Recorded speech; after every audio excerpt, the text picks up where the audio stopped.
But if it upsets you, let me know down in the comments. Good beautiful morning, all you people. Welcome back to another video with a guy and his projects. Also, New Road Auto LLC, however you want to look at it, whichever company you want to go with. I am both now. We are working on a 2005 Suzuki. I think it's an XL-7. There's another name for it. I don't remember. But it's an XL-7. I believe it's the all-wheel drive version. Whatever. And we are replacing front and rear shocks on it. Not a big deal. Pretty easy process. Nothing to sweat about. So what we're putting in is what we had available when I went to buy these. So we were putting in some KYBs in the rear and Monroes up front. I will link these down below via Amazon.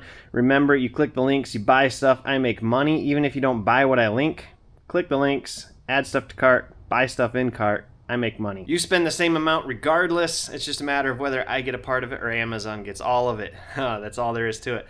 So click links, buy stuff, make me money, and keep watching the free videos and content. So we're gonna put these in. I have a 2-post lift. You do not need a 2-post lift. In fact, the rear shock is almost easier with the suspension compressed. Not all the way, but at least some of the way. So if you have a jack, just jack up by the frame, you'll be fine. You can adjust as you need. I'm gonna put this in the air and then I'm actually gonna jack up the rear axle anyway, but I don't have to sit on the ground. Front end, a little different. You do want to drop the front wheel, not a big deal, but we're gonna go ahead and do that. I'm gonna pick this up in the air, get a jack stand under this axle to raise it up, and we're gonna do the rear shock first. Really, y'all don't even need to take the tire off, but for camera angle, it's gonna be a lot easier, and it's just easier with the tire off, but you actually can leave it in place. The front's gotta come off, but the rear you could actually leave right where it's at. But I'm gonna take it off. Oh no! Oh, not one of these ones. Going down. I'm going for one kick, one good one. Let's see. One. There we go. I'm getting good at that. All right, we're gonna grab our jack stand here and slide her on under. Something like so. Get her nice and centered, I guess. Like that. I'm gonna drop the axle down on the body like so, just to give her near about ride height. We can go a little bit more, but for right now, that's all we want. We don't want it full compressed, we just want half compressed, I guess. So first thing we're gonna attack, I know you guys are crooked, but oh well, is these two nuts up here. They might be C's. I already put some PB Blaster on them because I like PB Blaster, not sponsored. And what's gonna happen is this guy's gonna spin. Curious if there's a date. 52 day, no idea. What about over here? Gas filled, do not heat. Nope, nothing about a date. I'm curious if these are original because they are Suzuki's. Alright, so we're gonna put some channel locks on this outside cover here, adjustable pliers, and we're gonna try and hold it still while breaking this loose. There is a little flat here. I already put a wrench on there and broke my wrench because these are pretty seized in here. They've been here for a couple of minutes. Alright, let's see if we can break it loose. Yeah. You only want to grab the top nut, not the bottom one. Make sure you're not on the bottom one. There we go. Alright, there's nut number one. And we're gonna go for nut number two, which is a lot easier. I guess we could let loose of that.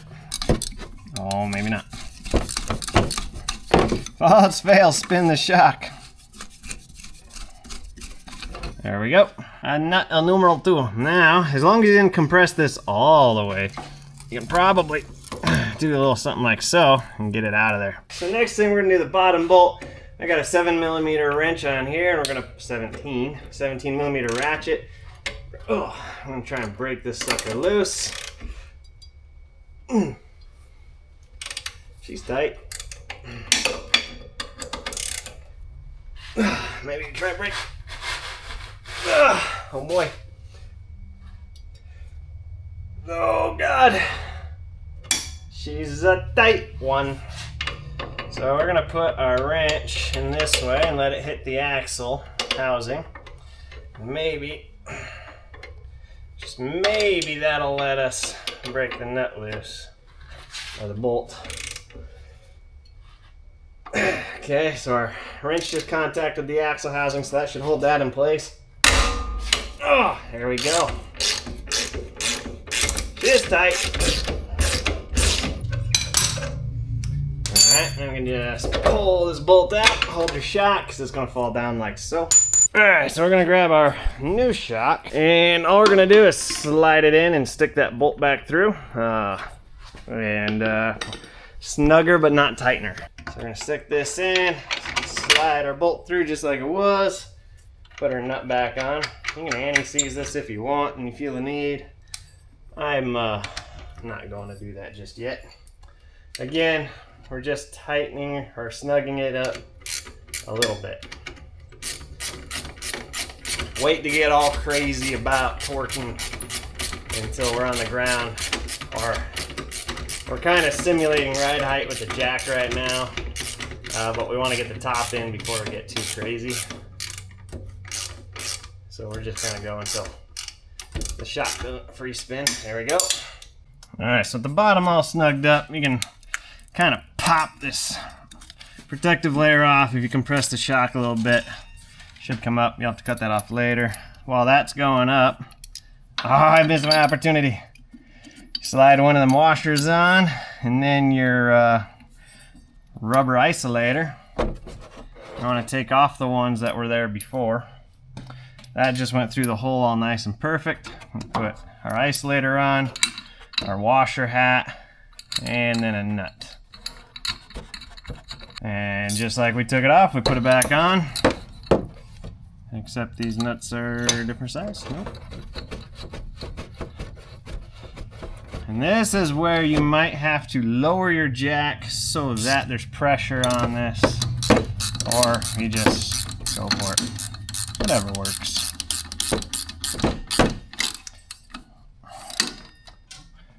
We're gonna grab our channels, our adjustable pliers as they are. Hold it, and you're gonna torque this down to spec, which I will try to put at the bottom of your screen.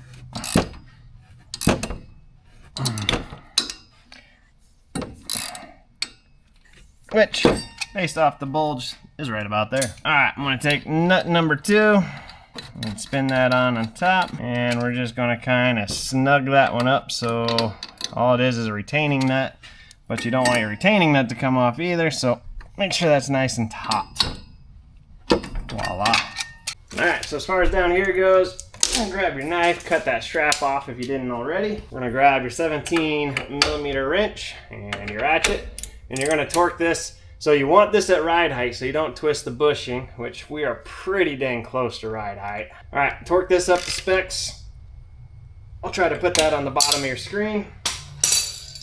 And the back is done after tire goes on. All right, let's address something real quick. Rear is done. We're going to put it on, it's on. We're gonna take it for a test drive when we're all done with shocks.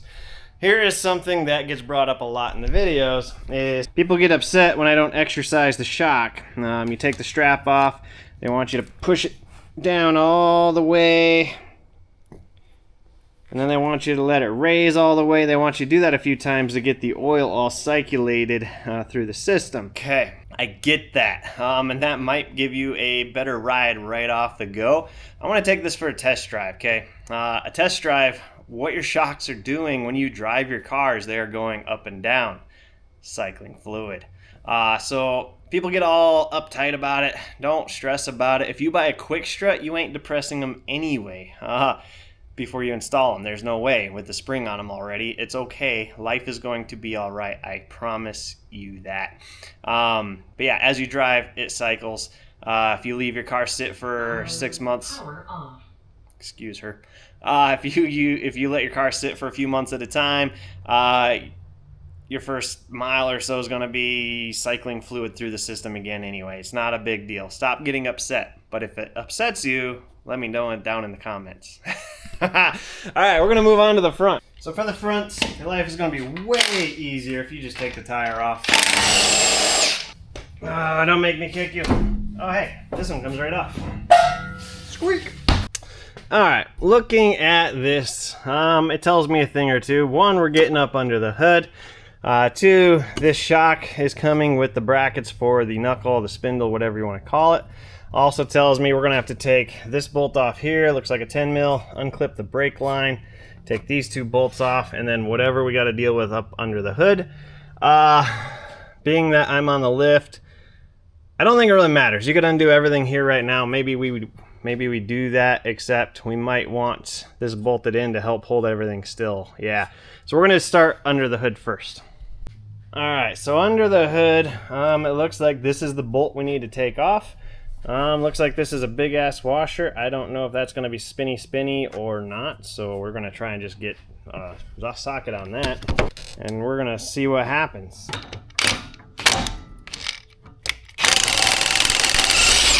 There we go. Alright, so now we have our nut, this washer, whatever this is, out. We're going to set those aside, and I think we're done up here for right this minute. So this may have done more spinning, except I have the suspension hanging, so there's weight on it.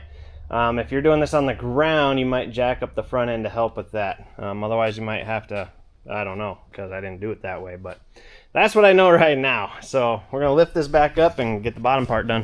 Alright, first thing I'm going to tackle is this brake line, this clip. Should just be able to grab a screwdriver and a little hammer, kind of pop it out.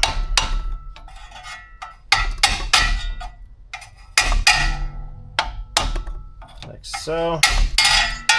There it goes. And it went somewhere. There it is. Found it. Alright, that should allow us to pull this brake line out. Ooh, she's a little crusty. And we're going to have to stretch that up just like so. Not a big deal. Alright, so this looks like 10 millimeter. I'm going to grab my little 10 millimeter wrench. Or 10 millimeter, you could use a wrench. I'm grabbing a ratchet. Ooh, she's a little cesiumed in there too. That's alright, she's coming. Kind of tuck that out of the way. That's out of the way. Now we're going to grab these two bolts with their nuts, respectively. Which looked to me like a 17. Yep, that's a 17. And that also is a 17. So I'm going to get my big impact in here. You could use a wrench and a ratchet too, but I'm using an impact. There's one nut. I'm going to wait to take the bolt out till I get this bottom nut off, just to make sure life is going okay. Sure enough. Alright, so it looks like this bottom bolt's going to slide right out. That's beautiful. The guy can only hope the top one just slides right out too. Ouch! Get something to push against it here. There we go.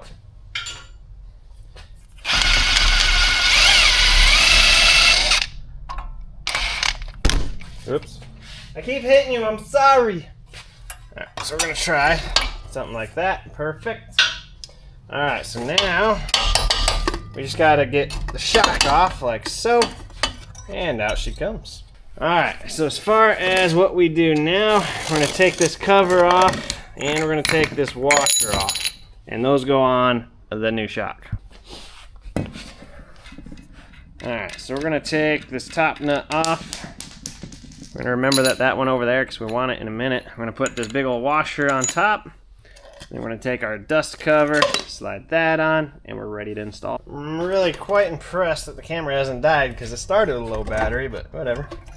Alright, so we're going to kind of get this in the hole up top, but we're not going to be too concerned about it just yet. We're more concerned with getting these bottom bolts lined up right now. So grab one of your bolts and just be ready to feed it through when you get it kind of lined up. This is probably the trickiest part of the whole job, if I'm being honest.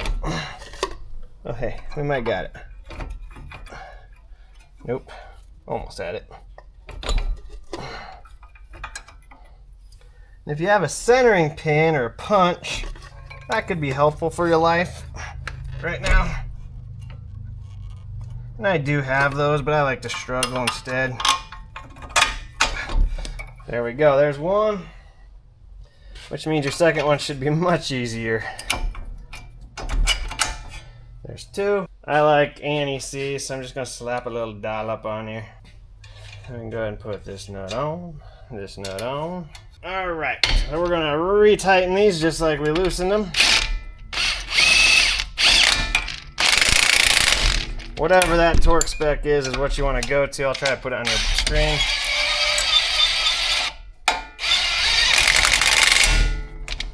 There we go. Okay, and then we're gonna put this little ABS line bracket back in as well. And put some anti-seize on this bolt too. And then we're gonna take our brake line here. Oh, feed this one back through too. Get that in there. And we're gonna put our pressure clip in to hold it. And if you're manly enough to push that in with your fingers, good for you. I'm gonna use a hammer.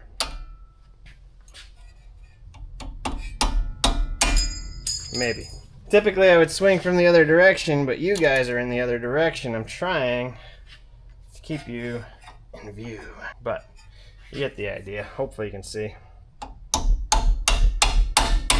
There you go. We are pretty much done downstairs. You could even put your tire on if you wanted. In fact, let me do that.